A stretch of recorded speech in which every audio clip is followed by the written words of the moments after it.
At Geobear, we specialise in improving ground conditions caused by badger setts.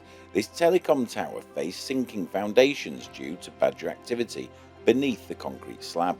After safely relocating the badgers, our team stepped in to address the issue. Using our environmentally inert geopolymer, we injected expansive material to fill the voids.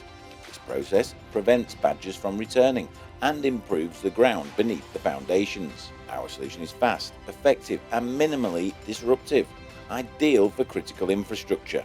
Geobear's geopolymer technology is adaptable, filling badger setts under roads, railways and within embankments. By reinforcing the ground, we minimise the risk of further structural movement. For this telecom tower, we restored the foundation's integrity, ensuring the badgers could not return.